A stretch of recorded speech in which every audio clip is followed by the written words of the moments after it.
അടുത്ത് നമ്മളെല്ലാവരും കണ്ടൊരു വീഡിയോ ഉണ്ട്. കൊച്ചിൻ പോർട്ടിലൂടെ കടന്നു വരുന്ന ഒരു red lady beast which is Tesla. ഒരു ചലഞ്ചസും നേരിടാതെ ഇന്ന് കേരളത്തിൻ്റെ നിരത്തിലൂടെ അങ്ങോളം ഇങ്ങോളം ഈ ടെസ്ല 3 ഓടിച്ച് നടക്കുന്ന ഒരു മഹാപുരുഷനായ ഒരു വ്യക്തിയാണ് ഇന്ന് നമ്മുടെ കൂടെ പോഡ്കാസ്റ്റിലുള്ളത്. The one and only Sajith from Kollam. Thank you. Yes, Sajith അതിന് മുമ്പും പലവരും ടെസ്ലകളൊക്കെ കൊണ്ടുവന്നിട്ടുണ്ടായിരിക്കാം. പക്ഷേ ഇതുപോലെ കേരളത്തിലൂടെ സാധാരണ ഒരു കാർ ഓടിക്കുന്ന പോലെ ഓടിച്ച് നടക്കുന്ന ഒരു ടെസ്ലയായിട്ടാണ് സജിത്ത് ഇന്നിപ്പോൾ സോഷ്യൽ മീഡിയയിലെല്ലാം ഉള്ളത്. എന്താണ് സജിത്തിൻ്റെ ഒരു ഓവറോൾ എക്സ്പീരിയൻസ് എന്നാണ് ഇൻ ഷോർട്ട് വേർഡ്സ്? അമേസിംഗ് ആണ്. ഇവിടെ ടെസ്ല ആയതുകൊണ്ട് തന്നെ ഒരുപാട് ആളുകൾ തിരിച്ചറിയുന്നു, ഒരുപാട് ആളുകൾ ഫോട്ടോ എടുക്കാൻ വരുന്നു. അപ്പം ഞാൻ പ്രതീക്ഷയിലും വളരെ വലിയ ഒരു ഫീഡ്ബാക്കാണ് എനിക്ക് ഈ ഒരു വണ്ടി കൊണ്ട് കിട്ടിയത്. ഓക്കെ, ടെസ്ല അവിടെ നിന്ന് കൊണ്ടുവരാനുള്ളൊരു കാരണം തന്നെ, ഞാൻ ഈ വണ്ടി വാങ്ങി സാധാരണക്കാരുള്ള ആയിട്ടുള്ള ആളുകൾ, എസ്പെഷ്യലി എൻ്റെ ഫ്രണ്ട്സൊക്കെ ചോദിക്കും, ഈ വണ്ടി നാട്ടിലൊക്കെ വന്നു കഴിഞ്ഞാൽ എങ്ങനെയാണ് ഓടുവോ, നമ്മുടെ നാട്ടിലത്തെ പറ്റുന്നതാണോ, നിൻ്റെ ഓട്ടോ പൈലറ്റൊക്കെ അവിടെ ഇരിക്കത്തേ ഉള്ളൂ, ഇവിടെ നടക്കത്തില്ല. അപ്പോൾ ഇവരുടെ മുന്നിൽ അതൊക്കെ ഒന്ന് കാണിക്കുക.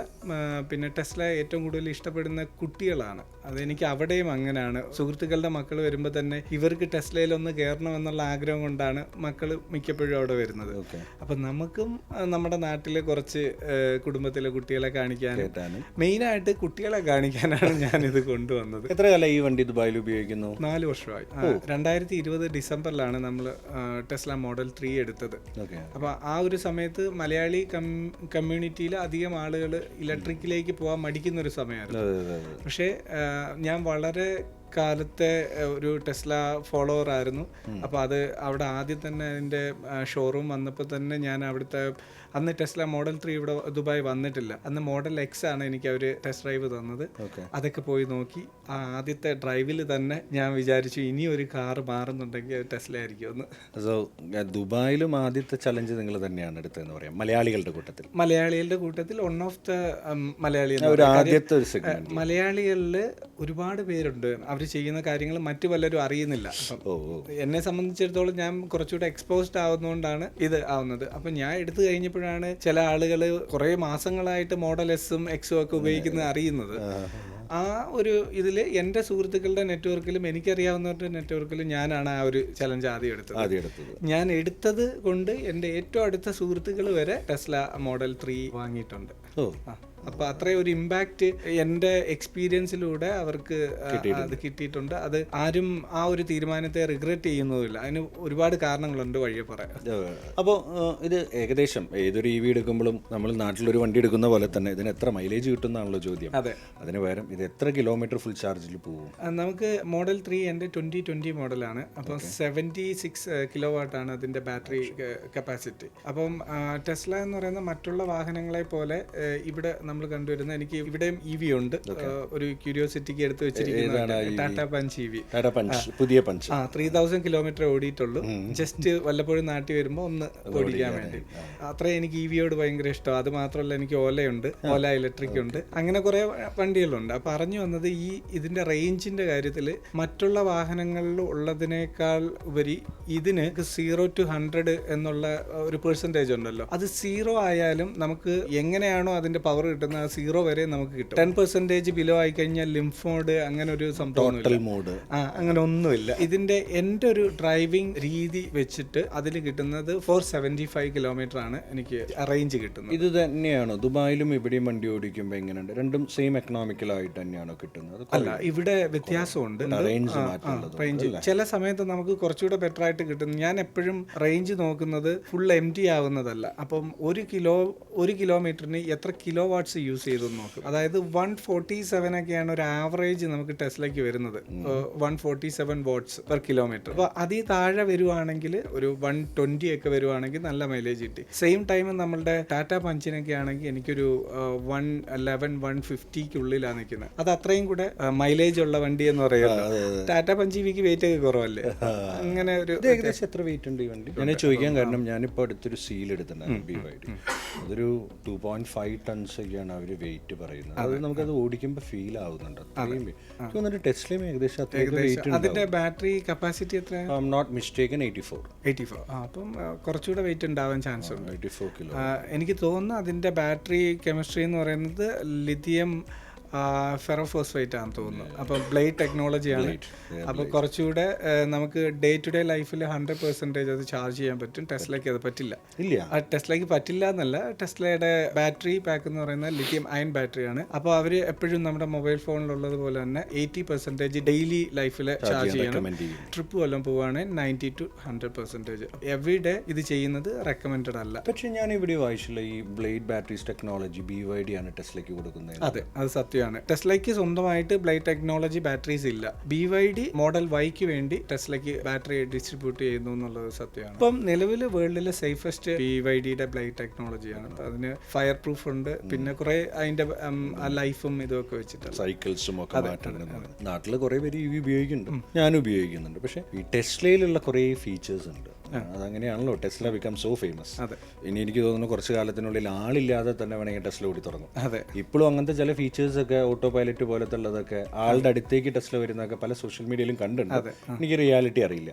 ഈ വണ്ടിയിലുള്ള പ്രത്യേകതകൾ എന്തൊക്കെയാണ്? നമ്മുടെ ടെസ്ലയിൽ മോഡൽ 3 മുതൽ ഇപ്പോൾ സൈബർ ട്രക്ക് വരെ കുറച്ച് വെഹിക്കിൾ അവർ സാധാരണക്കാർക്ക് വേണ്ടി അല്ലെങ്കിൽ മാർക്കറ്റിൽ നമുക്ക് വാങ്ങാൻ പറ്റും. അതിൽ എല്ലാ വെഹിക്കിളിനും model 3, model Y, model S, model X, cyber truck, ഈ എല്ലാ വെഹിക്കിളിനും ഒരേ സേഫ്റ്റി ഫീച്ചേഴ്സും ഒരേപോലുള്ള ഓട്ടോ പൈലറ്റ് സിസ്റ്റമാണ് അവർ എനേബിൾ ചെയ്ത് കൊടുത്തിരിക്കുന്നത്. നമ്മളിപ്പോൾ മോഡൽ 3 വാങ്ങിയാൽ അതിനകത്ത് ഓൾറെഡി ഈ സിസ്റ്റം ഉള്ളത് കൊണ്ട് നമുക്കിപ്പോൾ ഓട്ടോ പൈലറ്റ് എന്ന് പറയുന്ന FSD എന്ന് അവർ അതിനെ വിളിക്കുന്നത്, ഫുൾ സെൽഫ് ഡ്രൈവ്. ഇത് എനേബിൾ ചെയ്യണമെങ്കിൽ UAE-ലാണെങ്കിൽ 28,100 കൊടുക്കണം, അഡീഷണൽ കൊടുക്കണം ദിറം. ഇത് കൊടുത്തു കഴിഞ്ഞാൽ അവര് നമുക്ക് ഇതിന്റെ FSD എനേബിൾ ചെയ്ത് തരും. നമുക്കത് സോഫ്റ്റ്വെയർ അപ്ഗ്രേഡ് എന്നാണ് അതിനെ അവർ വിളിക്കുന്നത്. ഇത് ഓൾറെഡി ഉണ്ട്, വണ്ടിയിലുണ്ട്, അതെ. ടെസ്ല എന്ന് പറയുന്നത് മറ്റുള്ള വാഹനം പോലെയല്ല. പർച്ചേസ് ചെയ്യുന്ന സമയം മുതൽ കസ്റ്റമൈസ് ആണ്. നമ്മൾ അതിന്റെ സീറ്റ് കളർ കസ്റ്റമൈസ് ചെയ്യണം. ഞാൻ വൈറ്റ് സീറ്റാണ് എടുത്തിരിക്കുന്നത്.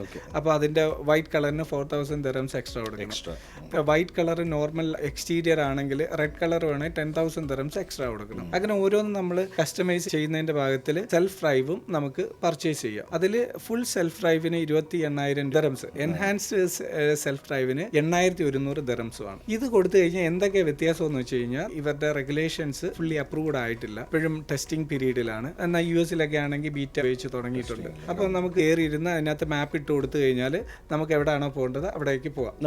നമ്മളൊന്നും ചെയ്യേണ്ട. പക്ഷേ ടെസ്ലയുടെ ഇപ്പോഴത്തെ ഈ ഒരു കാലഘട്ടത്തിൽ ഇറങ്ങുന്ന എല്ലാ വണ്ടികൾക്കും ഡ്രൈവറുടെ ഒരു ഫുൾ അറ്റൻഷൻ അവിടെ വേണം. നമ്മൾ വണ്ടിയിൽ ഇരിക്കും, ഏത് സമയത്തും ഒരു എമർജൻസി വന്നു കഴിഞ്ഞാൽ ടേക്ക് ഓവർ ചെയ്യാനുള്ള അവൈലബിലിറ്റി അവിടെ വേണം. അതിനെ മോണിറ്റർ ചെയ്യാനുള്ള സെക്യൂരിറ്റി ഫീച്ചേഴ്സ് ഒക്കെ അതിലുണ്ട്. അതായത് ഫ്രണ്ടിൽ ഒരു ക്യാമറ വെച്ചിട്ടുണ്ട്. ക്യാമറ യൂസറിന് എക്സ്പീരിയൻസ് ചെയ്യാനല്ല, ഡ്രൈവറിന്റെ ആക്ടിവിറ്റി മോണിറ്റർ ചെയ്തിട്ട് അവരെ AI ഫീച്ചർ നമ്മളിപ്പോൾ എൻഹാൻസ്ഡ് ഓട്ടോ പൈലറ്റ് അല്ലെ ഓട്ടോ പൈലറ്റ് ഇട്ടിട്ട് മൊബൈൽ നോക്കി കഴിഞ്ഞാൽ ഫസ്റ്റ് വാർണിംഗ് തരും, സെക്കൻഡ് വാർണിംഗ് തരും. അങ്ങനെ 4 വാർണിംഗ് കഴിഞ്ഞിട്ടും ടേക്ക് ഓവർ ചെയ്തില്ല, മര്യാദയ്ക്ക് ഓടിച്ചില്ലെങ്കിൽ ഫുള്ളി ഓട്ടോ പൈലറ്റ് സസ്പെൻഡ് ചെയ്യും. അതൊരു പണിഷ്മെന്റാ. അത് ഫുള്ളി സസ്പെൻഡ് ചെയ്താൽ എങ്ങനെ തിരിച്ചു കിട്ടുമെന്നുള്ളത് ഇതേവരെ പുറത്താരും പറഞ്ഞിട്ടില്ല.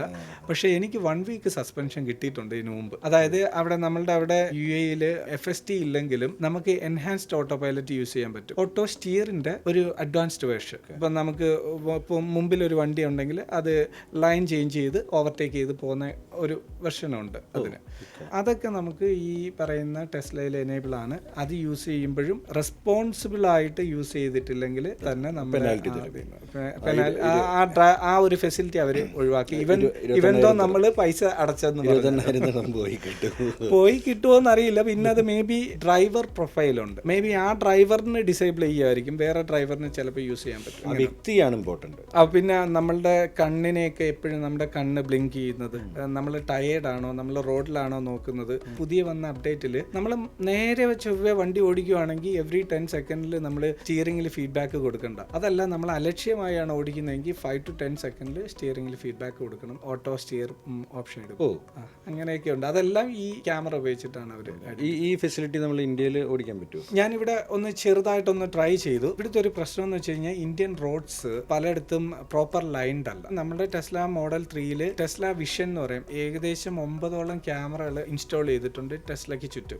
അതുപോരാതെ 2020 മോഡലിലെ കാറുകൾക്കൊക്കെ ലൈഡാർ എന്ന് പറയുന്ന ultrasonic radar system sensors install ചെയ്തിട്ടുണ്ട്. ഇതിനെ രണ്ടുകൂടെ കമ്പൈൻ ചെയ്തിട്ടുള്ള ഒരു ഫീഡ്ബാക്കാണ് നമുക്ക് കിട്ടുന്നത്. നമ്മളുടെ റോഡിലെ സൈഡിലൂടെ ആളുകൾക്ക് നടന്നു പോകുന്ന ഒരു ശീലമുണ്ട്. ചില ആളുകൾ വണ്ടി പാർക്ക് ചെയ്യുമ്പോൾ അതിന്റെ വാല് ഇത്തിരി പുറത്തായിരിക്കും. നമ്മൾ അവിടെ ബാക്കിൽ ചെന്ന് നിൽക്കലേ ഉണ്ടാവുള്ളൂ. ടെസ്ല മൂവിയില്ല. ഇല്ല, മൂവിയില്ല. അത് നിൽക്കും, ഇപ്പൊ മാറുമെന്ന് വിചാരിച്ചു. അപ്പോ നാട്ടും പ്രദേശത്തൂടെ പ്രാക്ടിക്കൽ ആണ്. ഹൈവേയിൽ എങ്ങനെയുണ്ട്? ഹൈവേയില് ഇപ്പോഴും നമ്മൾ ഇവിടെ അധികം അറിയാമല്ലോ, അധികം ലൈൻസ് ഉള്ള പ്രോപ്പറായിട്ട് ലൈൻ ആൾക്കാർ മെയിൻറ്റെയിൻ ചെയ്യുന്നില്ല. പക്ഷേ ഞാനൊരു ബാംഗ്ലൂർക്ക് ഒരു ട്രിപ്പ് പോകാൻ പ്ലാൻ ചെയ്യുന്നുണ്ട്. അങ്ങനെ പോകുമ്പോൾ നമുക്ക് അവിടെ അതെന്തായാലും യൂസ് ചെയ്യാൻ പറ്റും. അതിനകത്ത് കൺഫ്യൂഷൻ ഇല്ല. കാര്യം നമ്മളവിടെ ദുബായിൽ നിന്ന് റാസൽ ഖൈമയ്ക്ക് പോകുമ്പോഴോ അല്ലെങ്കിൽ ദുബായിൽ നിന്ന് അബുദാബി പോകുമ്പോഴോ 80 to 90% ഓട്ടോ പൈലറ്റ് അല്ലെങ്കിൽ എൻഹാൻസ്ഡ് ഓട്ടോ പൈലറ്റ് എന്ന് പറയുന്നത് ഉപയോഗിക്കാറുണ്ടല്ലേ?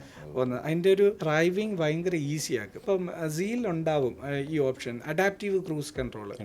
ഇതുണ്ട്. ഈ അഡാപ്റ്റീവ് ക്രൂസ് കൺട്രോളിന്റെ ഏറ്റവും വലിയ ഗുണമെന്ന് വെച്ച് കഴിഞ്ഞാൽ നമുക്ക് ഫ്രണ്ടിൽ ഒരു വണ്ടി വന്ന് നമ്മൾ ചവിട്ടണ്ട, ഇവൻ ചവിട്ടി നിർത്തി ഞാൻ ആക്ടിവേറ്റ് ചെയ്തിട്ടുണ്ട്. ആക്ട് ചെയ്ത് ഇതിന്റെ ഒരു ഗുണമെന്ന് വെച്ച് കഴിഞ്ഞാൽ ഇപ്പൊ traffic block, bumper to bumper block ആണെങ്കിൽ പോലും നമുക്ക് ഇത് യൂസ് ചെയ്ത് സ്മൂത്ത് ആയിട്ട് ഒന്ന് റിലാക്സ് ചെയ്ത് വണ്ടി ഓടിക്കാൻ പറ്റും. അതേമാതിരി ആൾക്കാർ ക്രോസ് ചെയ്യുമ്പോൾ ബ്രേക്ക് ചെയ്യുന്നുണ്ട്, എമർജൻസി ബ്രേക്കിംഗ്. പിന്നെ അതേപോലെ ഞാൻ ശ്രദ്ധിച്ചൊരു കാര്യം, ട്രാക്ക് നമ്മളുടെ വളരെ ക്ലോസ് ആയിട്ട് നമ്മുടെ മുന്നിലേക്ക് വരികയാണെങ്കിൽ അപ്പൊ നമുക്കൊരു അലേർട്ട് വന്ന് എമർജൻസി ബ്രേക്കിംഗ് ഒന്ന് പിടിച്ചു വിടുന്നുണ്ട്. മുമ്പിൽ ആള് ബ്രേക്ക് ലൈറ്റ് കത്തുമ്പോൾ ഇത് ഇവിടെ നമ്മളെ സ്റ്റോപ്പ് ചെയ്യിക്കുന്നുണ്ട്. അപ്പൊ ഞാൻ നേരെ നോക്കുന്നുണ്ടെങ്കിൽ സ്റ്റോപ്പ് ചെയ്യിക്കുന്നില്ല, ഞാൻ വല്ല സ്ക്രീനിലോട്ടോ എങ്ങനെയാണെങ്കിൽ അപ്പൊ തന്നെ സ്റ്റോപ്പ് ചെയ്യും. ഇതൊക്കെ അഡ്വാൻസ്ഡ് ആയിട്ടുള്ള സേഫ്റ്റി ഫീച്ചറിൽ വരുന്ന കാര്യങ്ങളായിട്ട് വന്നേക്കും. BYD ഇത് ഇംപ്ലിമെന്റ് ചെയ്തു. ടെസ്ലയ്ക്ക് ഒരു എതിരാളിയായിട്ട് എല്ലാവരും പറയുന്നത് BYD ആണ്. പക്ഷെ നിലവില് UAE ഇവിടുത്തെ കാര്യം ഞാൻ പറയുന്നില്ല, UAE ടെസ്ലയ്ക്ക് എതിരാളി BYD ആണോ എന്ന് ചോദിച്ചാൽ ഞാൻ 100% പറയാം അല്ല എന്ന്. അതിനുള്ള കാരണം ടെസ്ല എന്ന് പറയുന്ന ഒരു ബ്രാൻഡ് നമ്മൾ ചൂസ് ചെയ്യുന്നത് അവരുടെ കാറിന് വേണ്ടി മാത്രമല്ല. Tesla is not a perfect car. ടെസ്ലയ്ക്ക് അതിൻ്റെതായ പോരായ്മകളുണ്ട്. പക്ഷേ അവരുടെ ഏറ്റവും വലിയ സെല്ലിംഗ് പോയിന്റ് എന്ന് പറയുന്നത് അവരുടെ ചാർജിങ് നെറ്റ്വർക്ക്. സൂപ്പർ ചാർജർ എന്ന് പറയുന്ന ചാർജിങ് നെറ്റ്വർക്ക് നിങ്ങൾ ഈ ഇൻഡസ്ട്രിയിൽ ഉള്ളതായതുകൊണ്ട് നിങ്ങൾക്കറിയാം, ഒരു 240 കിലോവാട്ട്സിന്റെ ഒരു ചാർജിങ് സ്റ്റേഷൻ വെക്കാൻ എത്ര രൂപയാവുന്നു. അവര് അവിടെ വെക്കുന്ന ഒരു ലൊക്കേഷനിൽ വെക്കുന്ന 8 ചാർജ് നമ്മുടെ ദുബായ് മോളിലാണെങ്കിൽ അത് 16 എണ്ണം ഒക്കെ ഉണ്ട്. അപ്പൊ അത്രയും അവർ ഇൻവെസ്റ്റ് ചെയ്തിട്ട് ടെസ്ല യൂസേഴ്സിന് കഴിഞ്ഞ 4 വർഷമായിട്ട് ഞാൻ ഫ്രീ ആയിട്ടാണ് ചാർജ് ചെയ്യുന്നത്, നമുക്ക് പെയ്ഡ് ആയിട്ടില്ല.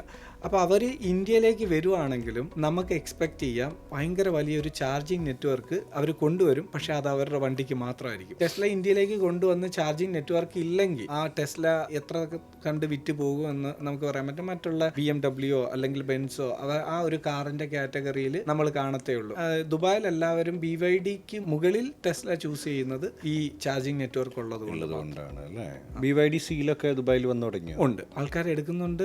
അതിഭീകരമായിട്ടുള്ള ഡിസൈനും സീലും പിന്നെ ടെസ്ല മോഡൽ 3 കൂടെ ഒരുമിച്ച് വെച്ചാ സീലേ പോയി ഇരിക്കുള്ളൂ. പിന്നെ ആകെ നമ്മളൊരു സെക്കൻഡ് തോട്ട് വരുന്നത് ചാർജിങ് നെറ്റ്വർക്ക് ഇല്ലാത്ത ദുബായിൽ ഇവിടുത്തെ കണക്കല്ല. കേരളത്തില് thanks to you and other provider നമുക്കിപ്പം ഈ റേഞ്ചിനെ കുറിച്ചൊരു ടെൻഷൻ ഇല്ല. എല്ലായിടത്തും ചാർജേഴ്സ് വന്നു. ഇപ്പൊ എന്നോട് എല്ലാരും ചോദിക്കും ഇവിടെ വന്ന ചാർജ് ഒക്കെ എങ്ങനെയാണ്. പല സാധാരണക്കാരെ പെട്രോൾ വണ്ടി ഓടിക്കുന്ന ആളുകൾക്കും അറിയില്ല ചാർജിങ് നെറ്റ്വർക്ക് വന്നിട്ടുണ്ടെന്ന്. ഇതാകെ ചാർജിങ് നെറ്റ്വർക്കിനെ കുറിച്ച് ചിന്തിക്കുന്ന ഇലക്ട്രിക് വെഹിക്കിൾ ഉള്ളവര് ഈ എടുക്കുന്ന നിമിഷം വരെ ഇവർക്ക് അറിയില്ല ഇത് ഏതൊക്കെ ആപ്ലിക്കേഷൻ എവിടെ പോയ ഇതാവും. പിന്നെ നമ്മളുടെ നാട്ടില് പ്രൈവറ്റ് സെക്ടറിൽ കുറച്ച് ചാർജിങ് ഇത് വരുന്നതെന്ന് വെച്ച് കഴിഞ്ഞാൽ നമുക്ക് പുറത്തേക്ക് ഇറങ്ങുമ്പോൾ അതിന് പേ ചെയ്തിട്ട് ചാർജ് ചെയ്യുന്നതുകൊണ്ട് ഒട്ടും മടിയില്ല.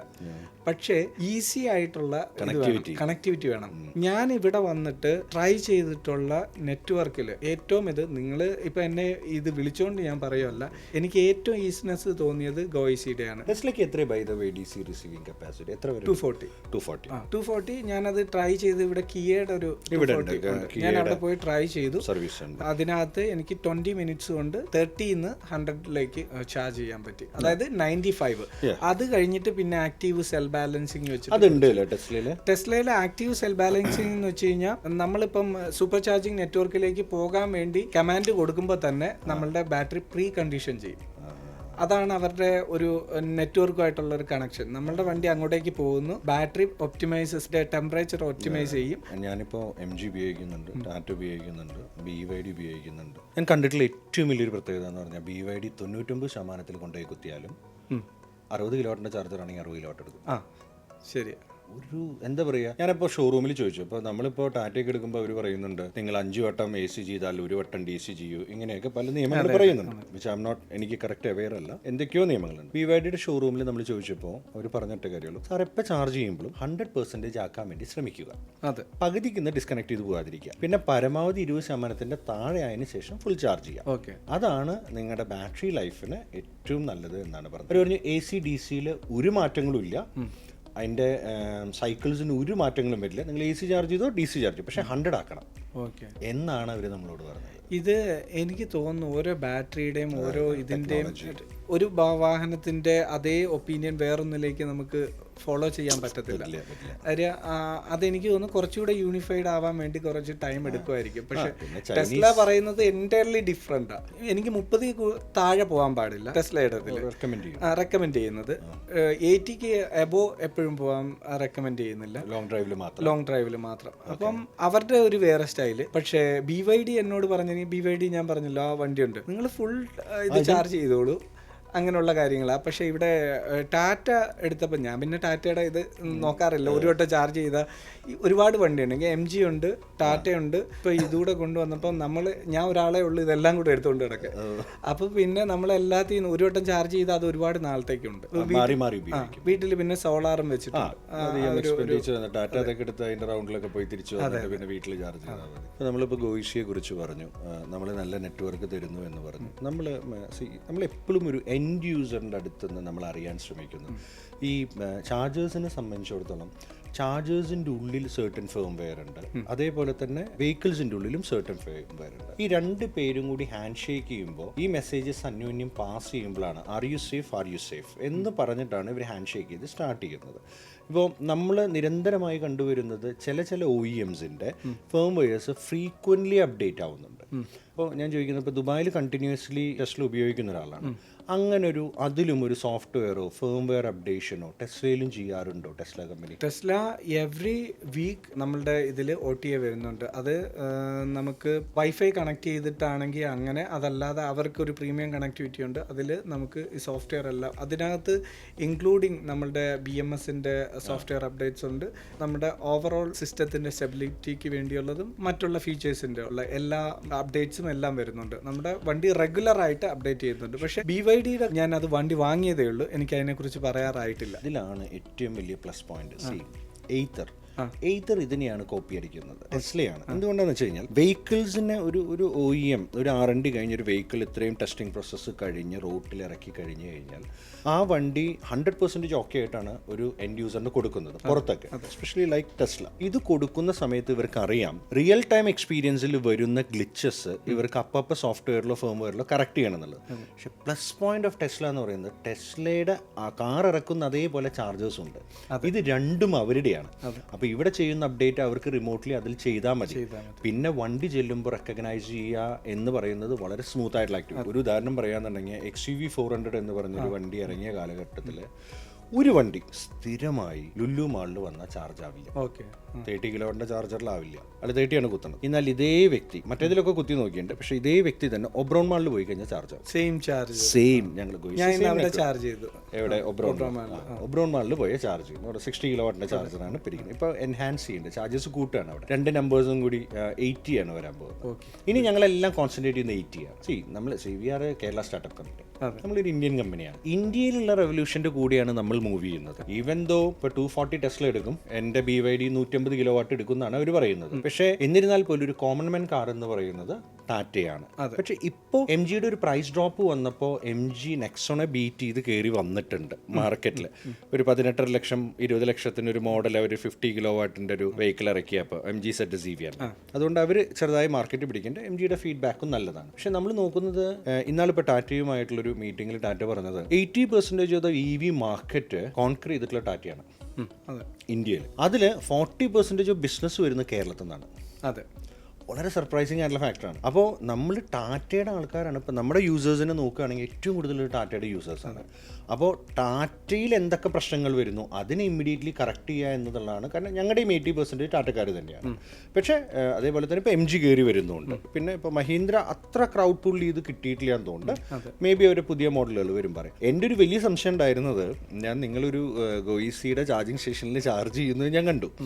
ലുലുവിൽ സ്ഥിരമായി കർണാടക രജിസ്ട്രേഷൻ വന്ന് നമ്മുടെ അവിടെ നിന്ന് ചാർജ് ചെയ്യാറുണ്ട്. പക്ഷേ നിങ്ങൾ ദുബായിൽ നിന്ന് കൊണ്ടുവന്ന വണ്ടിയാണ്. എനിക്കൊരു വലിയ സംശയം ഉണ്ടായിരുന്നത് ചാർജ് ആവുമെന്നുള്ളത്. സത്യമായിട്ട് അതിനൊന്നും ഒരു കുഴപ്പമില്ല. അല്ല, എനിക്ക് കാരണം ഈ ഫേം വെയർ സോഫ്റ്റ്വെയർ, ഞാൻ I'm not a techie guy, ഞാനൊരു ടെക്കി ഗൈ അല്ല. പക്ഷെ നമ്മൾ സ്ഥിരം അനുഭവിക്കുന്ന ഒരു പ്രശ്നം, ഈ വണ്ടികളെ റീകോൾ ചെയ്യുന്നു അല്ലെങ്കിൽ റിമോട്ട്ലി ഇവർ സോഫ്റ്റ്വെയർ അപ്ഡേറ്റ് ചെയ്യുന്നു. ആ സമയത്ത് ചാർജ് മാനുഫാക്ചറെ ഇവർ അറിയിക്കുന്നില്ല. അപ്പോൾ എന്താണ്, ഇവർ ചെല്ലുന്നു, കണക്ട് ചെയ്യുന്നു, ഓട്ടോ ഡിസ്കണക്ഷൻ സംഭവിക്കുന്നു. അവരാരെയാണ് ചീത്ത പറയുക? ഗോയിസിനെയാണ് ചീത്ത പറയുക. മനസ്സിലായി. ഗോയിസി വെച്ചിട്ടുള്ള ചാർജറിന് ഒറ്റ പ്രിൻസിപ്പിൾ ഉള്ളൂ, AC/DC കൺവേർട്ടർ. അതിൽ ഒരു റോക്കറ്റ് സയൻസും ഇല്ല. അത് OCPP എന്ന് പറയുന്ന ഒരു പ്രോട്ടോകോളിലൂടെ മാൻലെസ് ആയിട്ട് ഓപ്പറേറ്റ് ചെയ്യപ്പെടുന്നു. അത്രയല്ലേ ഉള്ളൂ. പക്ഷേ എനിക്കൊരു വലിയ, ഞാനതാണ് ആശ്ചര്യമായിട്ട്, ഞാൻ ആ ഫോട്ടോ കണ്ടപ്പോൾ I was not in town. ഞാൻ അപ്പം തന്നെ വിളിച്ചു ചോദിച്ചു, ചാർജ് ആവുന്നില്ലേ പുള്ളിയുടെ? കുഴപ്പമൊന്നുമില്ല, ഹീസ് ഹാപ്പി, വേറെയും ചാർജിങ് സ്റ്റേഷനിൽ പോവാം എന്ന് പറഞ്ഞിട്ടുണ്ട് എന്നൊക്കെ പറഞ്ഞു ഇവർ എന്നോട് ഫീഡ്ബാക്ക് പറഞ്ഞു. അപ്പോൾ അതാണ് ടാറ്റ R&D തുടങ്ങി EV ഇൻഡസ്ട്രിയിലേക്ക് വന്നിട്ടുള്ളത് ലാസ്റ്റ് ഒരു 4 years 5 yearsന്റെ ഉള്ളിലാണ്. R&D may started like 2 years back, 3 years ആണ്. ടെസ്ല എന്ന് പറയുന്ന ഈ ഇൻഡസ്ട്രിയിൽ എനിക്ക് തോന്നുന്നു ഒരു 18 വർഷങ്ങൾ, 15 ഏകദേശം. R&D സ്റ്റാർട്ടഡ് 18 വർഷങ്ങൾക്ക് മുമ്പ്. 15 വർഷത്തിനുള്ളിൽ കഴിഞ്ഞതിന് മീൻസ് മുമ്പ് വണ്ടികൾ ഓൾറെഡി ഇറങ്ങി തുടങ്ങി, അവർ എക്സ്പീരിയൻസ്ഡ് ആണ്. നിങ്ങൾ ദുബായിൽ ഇപ്പോൾ ടെസ്ല ഉള്ളത്, ദുബായ് ഉണ്ട്, UK ഉണ്ട്, യൂറോപ്പ് ഉണ്ട്, അമേരിക്ക ഉണ്ട്. അവിടുന്ന് ഇന്ത്യയിൽ വന്നിട്ട് ഓടിച്ചിട്ട് നിങ്ങൾക്ക് ഒരു പ്രശ്നവും വന്നില്ല എന്ന് പറയുന്നുണ്ടെങ്കിൽ അവർ എന്തൊക്കെ ടെറൈനെ കൺസിഡർ ചെയ്തിട്ടായിരിക്കും അത് മാനുഫാക്ചർ ചെയ്തിട്ടുണ്ടാകും. അത് ഞാൻ എപ്പോഴും ചിന്തിക്കാറുണ്ട്. നമ്മളുടെ ടെസ്ലയിലെ ഏറ്റവും വലിയൊരു ഒരേപോലെ ബുദ്ധിമുട്ടും അതിനേക്കാൾ ഉപരി ബ്യൂട്ടിഫുള്ളും ആണ് അതിൻ്റെ മുകളിലത്തെ ഗ്ലാസ്. ഇതിനുണ്ട്, ആറ്റോത്രയ്ക്കും ഉണ്ട്. അപ്പോൾ ഈ വണ്ടി നമ്മളുടെ കേരളത്തിലെ വെതറിൽ പോലും ഭയങ്കരമായിട്ട് ചൂട് അകത്തേക്ക് വരും. പക്ഷേ നമ്മുടെ അതിൻ്റെ AC വെറും ഒരു 30 സെക്കൻഡൊക്കെ കൊണ്ട് കൂളാവും. അതൊക്കെയായിരുന്നു എൻ്റെ ഒരു സംശയം. പിന്നെ എനിക്ക് ആകെയുള്ളൊരു സംശയം ഇതിൻ്റെ ഗ്രൗണ്ട് ക്ലിയറൻസ്. നമ്മുടെ നാട്ടിലത്തെ റോഡിലൂടെ പോകുമ്പോൾ റോഡിൽ വലിയ കുഴപ്പമില്ല, പക്ഷെ ഏതെങ്കിലും ബിൽഡിങ്ങുകളുടെ എൻട്രൻസിലോട്ടൊക്കെ കയറാൻ നോക്കുക.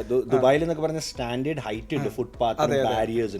അതിന്റെ മുകളിലേക്ക് വണ്ടി കയറി തന്നെ ചെയ്യും, ടയർ ചെന്ന് മുട്ടി നിൽക്കാം. അങ്ങനെയാണ് അവിടെ എഞ്ചിനീയറിംഗ്. പക്ഷെ ഇവിടെ അങ്ങനല്ല.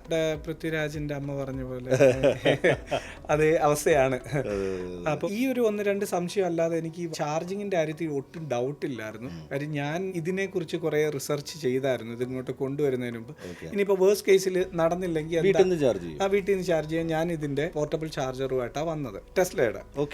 എനിക്ക് 2 ടൈപ്പ് ചാർജറുണ്ട്. 7 കിലോവാട്ടിന്റെ ടെസ്ല ചാർജറുണ്ട്. അത് വേണമെങ്കിൽ ഇൻസ്റ്റാൾ ചെയ്യാം. പിന്നുള്ളത് ടൈപ്പ് 2ന്റെ നോർമൽ വോൾ പ്ലഗ് ചാർജർ. അത് അതിന്റെ ചാർജിങ് സ്പീഡ് എന്ന് പറയുന്നത് കണക്ട് ചെയ്താൽ 1 hourൽ 12 km/h സ്പീഡ്. അതായത് നമുക്ക് 0 to 100 ആവാൻ മോർ ദാൻ 24 hours എടുക്കും. 3.3 കിലോവാട്ട് ആയിരിക്കും അത്. അതെ, 3.3 10 ആംപിലാണ് അത് പോകുന്നത്. 10 ആംബിയേഴ്സ് ഉള്ളൂ, അത്രേ ഉള്ളൂ. നമ്മുടെ ടാറ്റ പഞ്ചീവിയുടെ ചാർജർ ഞാൻ ചുമ്മാ ഒന്ന് കണക്ട് ചെയ്ത് നോക്കാന്ന് വെച്ചു. 13 ആംപിലാണ് പോകുന്നത് നമ്മുടെ ടെസ്ല ചാർജ് ചെയ്യുന്നത്. ഞാനിത് ഓൾറെഡി ടാറ്റ പഞ്ചീവി മേടിച്ചിട്ട് ഈ ചാർജർ അവിടെ കൊണ്ടുപോയി അവിടെ നിന്ന് ടെസ്റ്റ് ചെയ്തിട്ടാണ് വന്നത്. നമ്മളുടെ ഇൻ കേസ് ഇതൊന്നും വർക്ക് ചെയ്തില്ലെങ്കിൽ എങ്ങനെ നമ്മൾ കൊണ്ടുവന്ന എന്ത് ചെയ്യുമെന്ന്. അപ്പം ഞാൻ നോക്കിയപ്പോൾ ടെസ്ല തരുന്ന 12 കിലോമീറ്ററിനേക്കാൾ ഫാസ്റ്റായിട്ട് 17 km/h ഇത് ചാർജ് ആവുന്നു. വേഴ്സ്റ്റ് കേസിൽ എനിക്കിത് മതി. പക്ഷേ ഞാൻ ഇവിടുന്ന് കസ്റ്റംസിൽ നിന്ന് പുറത്തിറങ്ങിയ പാടെ വണ്ടി 30% ഉള്ളൂ. വെറും എനിക്ക് തോന്നുന്നു 1 hour കൊണ്ട് 30% ഞാൻ 80% ആയിരിക്കണം ഞാൻ ചെയ്തത്. 80% ചെയ്താൽ പോലും 350+ കിലോമീറ്റർ കിട്ടും. എനിക്ക് സുഖമായിട്ട് വീട്ടിൽ പോവാം. തൃശ്ശൂരും പോവാം, അല്ലെങ്കിൽ കൊല്ലം പോവാം. ആദ്യം തന്നെ ഗോയിസിയുടെ ചാർജർ അടുത്തുണ്ടോ എന്നാണ് ഞാൻ നോക്കിയത്. കാര്യം ഇതിന് 2 കണക്ടർ ഉള്ള കാര്യം എനിക്കറിയാം, 2 ഗൺസ് ഉള്ള കാര്യം അറിയാം. മിക്കവാറും ഇതിന് ഗ്ലിച്ചസ് കുറവാക്കുന്നു. ഞാൻ എൻ്റെ വീഡിയോസിൽ മറ്റുള്ളവരുടെ റിവ്യൂ കൊടുക്കുമ്പോഴും ഞാൻ ഇതിനെക്കുറിച്ച്, നിങ്ങളുടെ ചാർജറിനെ കുറിച്ച് എടുത്തു പറയും. കാര്യം നിലവിൽ ഞാൻ ആദ്യം ഇത് അവൈലബിൾ ആണോ എന്ന് നോക്കും, പിന്നീട് മറ്റേലേക്ക് പോകുന്നത്. ഇപ്പോൾ ഒരുപാട് പേര് എന്നോട് പറയുന്നുണ്ട് ഞങ്ങൾക്ക് ടെസ്ല മോഡൽ Y ഉണ്ട്, മോഡൽ X ഉണ്ട്, എങ്ങനെ കൊണ്ടുവരുന്നത്. ഞാൻ പറയാം ധൈര്യമായിട്ട് കൊണ്ടുപോകും. കേരളത്തിൽ അതൊരു വിഷയമല്ല. 100 ചാർജിങ് സ്റ്റേഷൻ ഞങ്ങൾക്ക് ഉണ്ട്. അതെ, എല്ലായിടത്തും. ഇപ്പോൾ ഒരു 47 പൈപ്പ് ലൈനിൽ ഇപ്പോൾ ഇനാഗുറേറ്റ് ചെയ്ത് പോകുന്നത്. അടിപൊളി. പിന്നെയും ഒരു 112 ലൊക്കേഷൻസ് ഉണ്ട്. ഇപ്പോൾ ഞങ്ങൾ അതിൻ്റെ മുമ്പ് മീറ്റിങ്ങിലായിരുന്നു, അത് ഓൺ ആക്കണോ, ഇത് മതിയോ, ഇനിയും വേണോ, എക്സിസ്റ്റിംഗ് സ്ഥലത്ത് വലിയ ചാർജസ് ചെയ്യണോ എന്നുള്ളതാണ് നമ്മുടെ പോയിന്റ്. അപ്പോൾ കമ്പനി റെക്കമെൻഡ് ചെയ്യുന്നത് എക്സിസ്റ്റിംഗ് ആയിട്ടുള്ള സ്ഥലങ്ങളിൽ 80 to 120 കിലോവാട്ടിൻ്റെ ചാർജസിലേക്ക് പോകാനാണ് ഇപ്പോൾ കമ്പനി റെക്കമെൻഡ് ചെയ്തിട്ടുള്ളത്.